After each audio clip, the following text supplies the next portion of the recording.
নমস্কার, আমি তোমাদের Chiranjit sir, target hundred government jobs YouTube চ্যানেলে তোমাদের সকলকে স্বাগত জানাই। তো পশ্চিমবঙ্গের প্রত্যেকজন স্টুডেন্ট যারা পঞ্চায়েতটাকে টার্গেট করে বসে আছো, যারা পঞ্চায়েতের রিক্রুটমেন্টের জন্য পড়াশোনা শুরু করেছো, যারা আগেও রেজিস্ট্রেশন করেছিলে বা এখনো রেজিস্ট্রেশন করছো, প্রত্যেক জনের জন্য আনন্দের খবর আসতে চলেছে। এক্স্যাক্টলি তোমাদেরকে আজকে ভিডিওটা শেষ পর্যন্ত থাকো। ফর্ম ফিল আপ কবে থেকে হতে চলেছে সর্বপ্রথম তোমাদেরকে জানাচ্ছি, কি কি প্রসেস আছে, কি পাল্টেছে, সবকিছু ডিটেলস তোমাদেরকে ভিডিওতে প্রথম থেকে শেষ পর্যন্ত থাকবে। তোমাদেরকে সর্বপ্রথম আমি জানাবো যে পঞ্চায়েতের ফর্ম ফিল আপ, পরীক্ষা, রেজিস্ট্রেশন কি এখনই করতে হবে এক্স্যাক্টলি। তো চলো আমি পরপর তোমাদেরকে কথা না বাড়িয়ে ডাইরেক্ট চলে যাচ্ছে। হ্যাঁ, ভিডিওটা স্কিপ করবে না, প্রত্যেকটা বন্ধু বান্ধবকে একটু শেয়ার করো। তো পঞ্চায়েতের সবার প্রথমে আমি বলবো রেজিস্ট্রেশন। দেখো, পঞ্চায়েতের যে সমস্ত ক্যান্ডিডেটরা আগে রেজিস্ট্রেশন করে রেখেছিলে, অর্থাৎ এর আগে যখন 2023 সাল একবার রেজিস্ট্রেশন হয়েছিল পরীক্ষা হবে বলে, তো সেই রেজিস্ট্রেশন যারা করে রেখেছো তারা কিন্তু ডাইরেক্ট অ্যাপ্লাই করতে পারবে, কোনো অসুবিধা নাই। তোমরা চাইলে রেজিস্ট্রেশন পাল্টাতে পারবে। এবার স্যার, এখন যারা রেজিস্ট্রেশন করছো নিউ রেজিস্ট্রেশন, অর্থাৎ আমাদের নিউ রেজিস্ট্রেশন এখন চলছে, কিন্তু ওয়েবসাইট এত ওদের, এখন তো ধরো সরকার চেঞ্জ হয়েছে, অনবরত কিছু না কিছু জিনিস চেঞ্জ করা হচ্ছে। ওই জন্য ওয়েবসাইটকে মাঝের মধ্যে ওনারা কিন্তু ব্লক করে দিচ্ছে, যে ওয়েবসাইটে ঢোকা যাচ্ছে না। যারা ভোরের দিকে পারছো, আমি বারবার করে বলছি, আমারও কিন্তু বেশ স্টুডেন্টরা টুকটাক করে যাচ্ছে, আমার অনলাইন বলো অফলাইন বলো প্রত্যেক স্টুডেন্টই প্রায় করে যাচ্ছে। তারা কিন্তু ভোরের দিকে 3টের দিকে করছে, তাদের কিন্তু নিয়ে নিচ্ছে, ঠিক আছে। তো আমি বলবো যে রেজিস্ট্রেশন যাদের করতে পারছো না, তোমরা অনেকজন বিরাট টেনশন যে স্যার রেজিস্ট্রেশন না করলে কি পরবর্তীতে রেজিস্ট্রেশন করতে পারবো না, এটা একদমই ভুল কথা।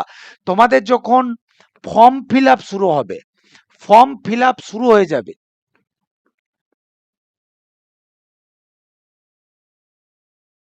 ফর্ম ফিল আপ শুরু হয়ে যাবে, তখন এই ফর্ম ফিল আপের সাথেই তোমরা রেজিস্ট্রেশন করতে পারবে। অর্থাৎ তোমাদের প্রথমে রেজিস্ট্রেশন হবে, তারপর তোমরা অ্যাপ্লাই টু দা ফর্ম, এবং তা এবার আগে থেকে করে রাখলে ডাইরেক্ট অ্যাপ্লাইটা হয়। তো একটা জিনিস তোমাদেরকে আমি বারবার করে বলে রাখছি, অনেকজন কি করছো, রেজিস্ট্রেশনটা করে রাখছো কিন্তু তোমরা ফটোটা আপলোড করছো না। আমি তোমাদেরকে এখন থেকে বলে রাখছি, আমি আগের দিন আমার দুটো স্টুডেন্টকে বকেছি। তো ফর্ম ফর্ম ফিল আপ যখনই তুমি করছো, তুমি টোটালটা কিন্তু রেজিস্ট্রেশনের সময় কিন্তু নিজের ফটো ফটো দিয়ে কিন্তু একদম আপডেট করে রাখবে, রিসেন্ট ফটো দেবে, ঠিক আছে। I repeat again, recent photo দেবে। এবার চলো স্যার, ফর্ম ফিল আপ কবে থেকে শুরু? ফর্ম ফিল আপ তোমাদের সামনে মাসেই, সামনে মাসে অর্থাৎ জুলাই মাস, পসিবলি লিখে দিলাম। তোমাদের তো আবার পসিবল না লিখলে তো বিরাট সমস্যা, ঠিক আছে। সম্ভবত, চলো,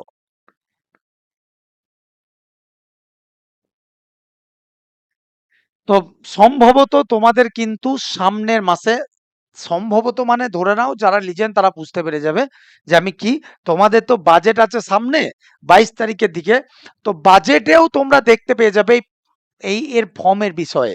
তো তোমাদেরকে স্পষ্ট করে বলে দিচ্ছি, তোমরা যারা পঞ্চায়েত রিক্রুটমেন্টের জন্য খাটছো, তোমাদেরকে বারবার করে বলছি, ওখানে একটা বিশাল বড় পোস্ট আছে, পঞ্চায়েত সেক্রেটারি, পঞ্চায়েত সেক্রেটারি বলে একটা পোস্ট আছে, পঞ্চায়েত ক্লার্কের জন্য একটা পোস্ট আছে, ঠিক আছে। তো টোটাল একজন ক্যান্ডিডেট যে গ্র্যাজুয়েশন পাস করেছো, তোমরা টোটাল পঞ্চায়েতের জন্য অনেকগুলো বিভাগের রিক্রুটমেন্টের জন্য অ্যাপ্লাই করতে পারবে। একটা হচ্ছে গ্র্যাজুয়েশন লেভেলের, একটা হচ্ছে মাধ্যমিক উচ্চ মাধ্যমিক এইচএস লেভেলের, একটা হচ্ছে মাধ্যমিক লেভেলের, একটা হচ্ছে 8 পাস। তো তোমাদের অনেকজনের প্রশ্ন যে স্যার 8 পাসের সার্টিফিকেট কি দেখাতে হবে? না, তোমরা মাধ্যমিক পাসে, যারা মাধ্যমিক পাস, মাধ্যমিক পাস দেখাবে, এইচএসটা দেখাবে, তারপর গ্র্যাজুয়েশন থাকলে গ্র্যাজুয়েশন দেখাবে, 8 পাস এমনি নিয়ে নেবে। বোঝা গেল? যারা রেগুলার ক্যান্ডিডেট আমি তাদের জন্য বলছি, কোনো সমস্যা নাই। আর অনেকজন আমাকে বলছো স্যার ওপেন স্কুল থেকে করেছি, এগুলো কি অ্যালাউ? দেখো, গভর্নমেন্টের আন্ডারটেকিং এ হওয়া যে কোনো জিনিসই তুমি এখানে অ্যালাউ আছে, সুতরাং তোমাদের এইসব নিয়ে কোনো সমস্যা নাই। আমি বারবার করে বলছি, যদি তোমরা টার্গেট ধরো, টার্গেট ধরো, অনেকজন আমাকে বলছিলে যে স্যার এক্সাম কোন মাসে হতে পারে, পরীক্ষা কোন মাসে হতে পারে, ঠিক আছে। তো পরীক্ষা তোমাদেরকে বলার আগে আমি তোমাদেরকে সিলেবাসটা একবার বলে দিই।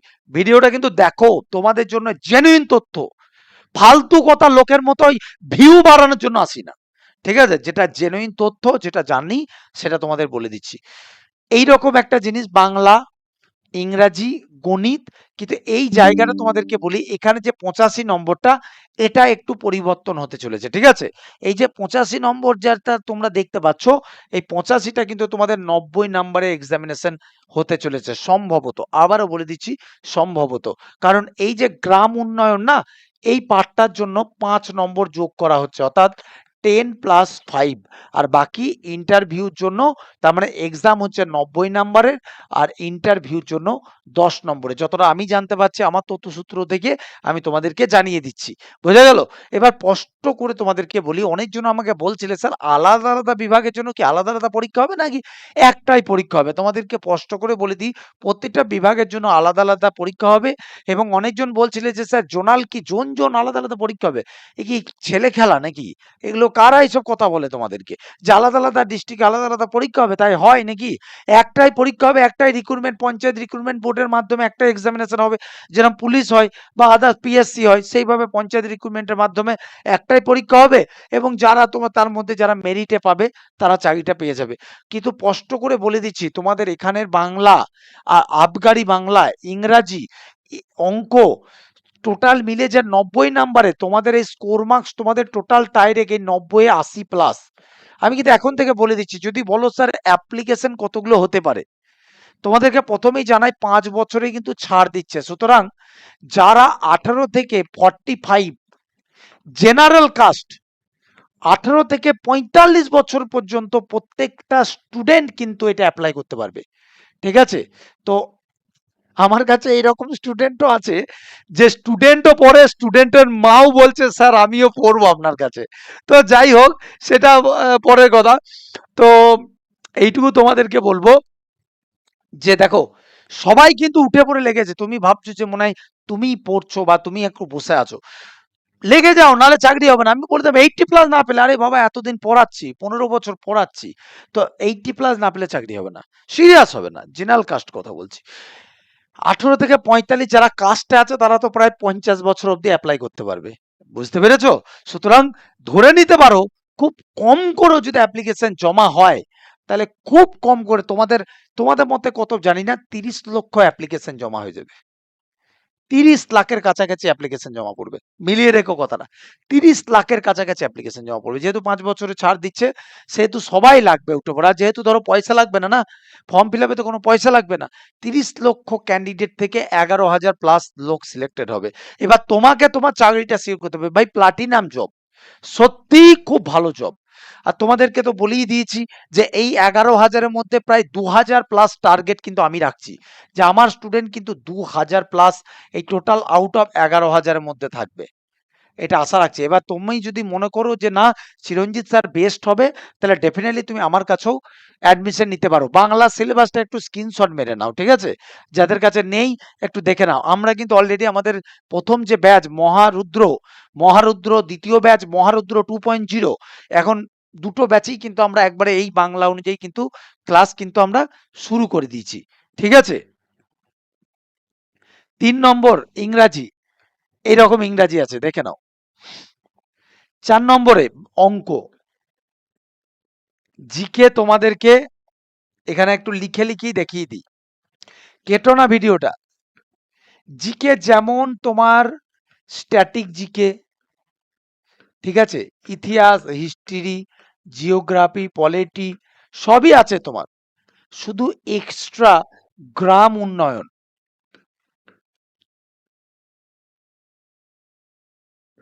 এই গ্রাম উন্নয়নের একটা পার্ট তোমাদেরকে কিন্তু এক্সট্রা পড়তে হবে। এটার জন্য প্রায় 5 নম্বরের কাছাকাছি আসবে। এখানে 0.25 মানে ভীষণ ব্যাপার, ঠিক আছে? যারা ব্যাচে পড়বে তারা কিন্তু অলরেডি তোমাদেরকে আমি জানিয়ে দেবো, চিন্তা নাই।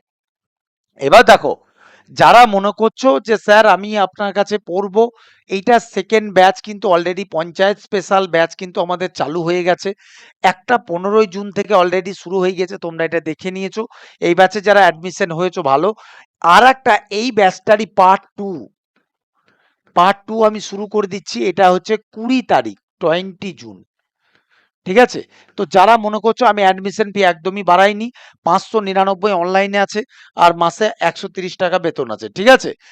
আর যারা ভর্তি হবে তারা এই নম্বরে হোয়াটসঅ্যাপ করো অথবা কল করো। এবার দেখো যারা ব্রাঞ্চে পড়তে চাও, অনেকজন আমাকে বলছিলে স্যার ব্রাঞ্চে পড়বো আপনার। তোমাদেরকে বলি নদিয়ার রানাঘাটে আমাদের নতুন ব্রাঞ্চ চলছে, বারাসাতে নতুন ব্রাঞ্চ চলছে, পাঁশকুড়াতে নতুন ব্রাঞ্চ চলছে, বর্ধমানে নতুন ব্রাঞ্চ চলছে, কাটোয়াতে নতুন ব্রাঞ্চ চলছে। আর এছাড়া আমাদের এই জুলাই মাসের 7 তারিখের পরে শুরু হবে এই ব্রাঞ্চগুলো, চুঁচুড়া, বহরমপুর, বোলপুর, মালদাহ। তো যারা মনে করছো ব্রাঞ্চে পড়বো বা অনলাইনে পড়বো, তোমরা আর ব্রাঞ্চে দেখো কোর্স ফি মাত্র 1499 টাকা, পার মান্থ 650 টাকা করে বেতন দিতে হবে। ঠিক আছে? এইটা অ্যাডমিশন ফি, স্পষ্ট করে জানিয়ে দিলাম। যারা মনে করছো যে স্যার আমি স্যার অফলাইনে পড়বো, তোমাদেরকে জানিয়ে দিই, অফলাইনে যারা পড়বে তারা এই অনলাইনে কোর্সটা সম্পূর্ণ ফ্রি। মানে বুঝে নাও যে টোটাল 730 টাকা, মানে এক মাসের বেতন ধরে 730 টাকা। এই 730 টাকা প্রথমেই তোমার মানে 1499, এই যে 1500 টাকার মধ্যে তোমার 700 টাকা তুমি অনলাইনে কোর্স, আর এটার 130 টাকা করে বেতন, সেটাও তোমাকে দিতে হবে না। তো যারা ব্রাঞ্চে পড়তে চাও আমি বলবো সম্পূর্ণ দায়িত্ব নিয়ে তোমাদের বলছি, অনলাইন বা অফলাইন, কিন্তু তুমি পড়ো, নালে তুমি পারবে না। ঠিক আছে? এই হচ্ছে রুটিনটা একটু টুকে নাও। যারা মনে করবে ভর্তি হবে তারা এই রুটিনটা টুকে নাও, তোমাদের এই রুটিনটাই তোমরা পেতে চলেছো। কোনো এখানে লুকানো নাই, পুলিশ এবং তার সাথে কিন্তু পঞ্চায়েত দুটোকেই তোমরা একসাথে পাবে জেনারেল কম্বাইন হিসাবে, কোনো অসুবিধা নাই। কন্ট্যাক্ট নাম্বার আমি এখানে দিয়ে দিয়েছি, দেখো। ঠিক আছে? এবার চলো তোমাদেরকে আমি একটা জিনিস দেখাই, অনেকজন আমাকে এটা বলছিলে, তো তোমাদেরকে এই জিনিসটা দেখানো দরকার যে স্যার আপনাদের নোটের কোয়ালিটি দেখো। এই যে তোমাদেরকে জানাই যে যেটা বলছি না, এই যে গ্রাম উন্নয়নে পার্ট, একবার দেখো, এইটা আমাদের নোট। এই নোটগুলো তোমরা সব পাবে, যেগুলো যেগুলো একদম ইম্পর্টেন্ট সেগুলো আমরা করিয়ে দিয়েছি। দেখো পার্ট 2, পার্ট 3, এ দেখো পশ্চিমবঙ্গ সাধারণ জ্ঞান সম্পর্কে দেওয়া আছে। তারপর দেখো আধুনিক সভ্যতা কেন্দ্রীয় সরকারি প্রকল্প, যতগুলো প্রধানমন্ত্রীর প্রকল্প আছে সবকিছু এইভাবে। এটা প্রথম নোট। এটা ভেবো না যে এগুলো যে সাজেস্টিভ, এখন থেকে এরকম ধরনের নোট আমরা সব অনলাইনে দিয়ে দেবো, বা তুমি অফলাইনে পড়ো সেখানেও পেয়ে যাবে, প্রিন্ট আউট করে নেবে, বাড়িতে এগুলো দেনাদের মুখস্থ করো। তোমাকে 80+ দায়িত্ব আমি নিচ্ছি, তুমি যেরকম ভাবে বলবো সেইভাবে পড়তে হবে। ঠিক আছে বাবা? এবার দেখো এইগুলো তো পার্ট, ওগুলো তো পড়লে ডিটেলস। এবার দেখো প্রত্যেকটা থেকে এমসিকিউ টাইপের সব করানো আছে। মানে তোমার এই এমসিকিউ কোনগুলো জানো? এগুলো যত আজ পর্যন্ত যত এক্সাম এসছে, যত কিছু, যত কেন্দ্রীয় রাজ্য পরীক্ষায় এসছে সব কিছু মিলে প্রায় 100টা প্রশ্ন আমরা এখানে করিয়ে দিয়েছি তোমার, একদম মানে পরীক্ষায় আসার মতো, কোনোটা তোমার যেন তোমার ভুল ভ্রান্তি না থাকে সেইটা দেখে আমরা কিন্তু বানিয়েছি। ঠিক আছে? তো এইটুকু জেনে রাখো, লোকের মতো বরাঙ্গি করি না, কিন্তু যাদের দিকে বলছি যে তোমাদের 2000 সিলেকশনের একটা টার্গেট নিয়ে নামছি, তাহলে জানবে যে চিরঞ্জিত স্যার ভুলভাল কথা কিন্তু বলতে আসে না এখানে। তো কি বললাম, তোমাদের ফর্ম ফিল আপ কিন্তু জুলাই মাস থেকে শুরু, রেজিস্ট্রেশন তখনই করতে পারবে। জুলাই মাসটা গোটাটাই ফর্ম ফিল আপ হয়ে যাবে। এবার চলো তোমাদের এক্সাম কবে? স্যার আসল জিনিসটা বললেন না, এক্সাম তোমাদের আমি যতটা জানতে পারলাম তোমাদের কিন্তু 2026 সালের ডিসেম্বরের, মানে এ বছরই ডিসেম্বরে ফার্স্ট উইকে কিংবা সেকেন্ড উইক, ফার্স্ট অথবা সেকেন্ড উইকে এক্সাম নেওয়ার কিন্তু পরিকল্পনা চলছে। ঠিক আছে? ডিসেম্বরে সর্বপ্রথম তোমাকে বলে দিলাম, একটা লাইক দিও। এবার তোমার টার্গেট তুমি পেয়ে গেলে, 6 মাস হাতে আছে তোমার তোমার পড়ার জন্য। তুমি ডিসেম্বরের ফার্স্ট উইক কিংবা সেকেন্ড উইকে তোমার এক্সামিনেশন হতে চলেছে। বোঝা গেল? যেটা আমার কাছে তথ্য আছে সেটা নিশ্চয়ই অন্যান্য জনের থেকে অনেক বেশি। ঠিক আছে? এইটুকু তোমাকে বলতে পারি। আমি আজ পর্যন্ত কখনো ভুলভাল বলি না। অ্যাজ এ হাজার স্টুডেন্টের গার্ডিয়ান হিসাবে, এত স্টুডেন্ট পড়াই, এত সাকসেস পাওয়ার পরে তোমাদেরকে বলছি যে তোমরা কিন্তু এই চাকরিটার জন্য ভালো করে খাটো, কোনো দুর্নীতি হবে না এবছর। ঠিক আছে? আর যারা মনে করছো চিরঞ্জিত স্যার বেস্ট, তাহলে তো তোমাদেরকে নাম্বার দিয়েই দিলাম। তাড়াতাড়ি ইমিডিয়েট অনলাইন বা অফলাইনে ভর্তি হয়ে যাও। ঠিক আছে? বারাসাত, পাঁশকুড়া, বর্ধমান, কাটোয়া, অনলাইন যেখানে মন বা পড়ো আমি তৈরি করে নেবো। আমার যে টিচাররা আছে তারা একদম মানে কি বলবো, জুয়েল লেখা একজন, সত্যিই জুয়েল। আজকে 5-7 বছর ধরে আমার সঙ্গে আছে, এরকম নয় যে তারা আজকে করালো। আমার ব্যাকের টিচাররা আমার মতনই অবদান ছাত্রছাত্রীদিকে তৈরি করার পেছনে। ঠিক আছে? বলে দিলাম, আশা করি তোমাদের আর অসুবিধা হবে না। তো চলো সকলে ভালো থেকো। জয় হিন্দ, বন্দে মাতরম, জয় মা কালী।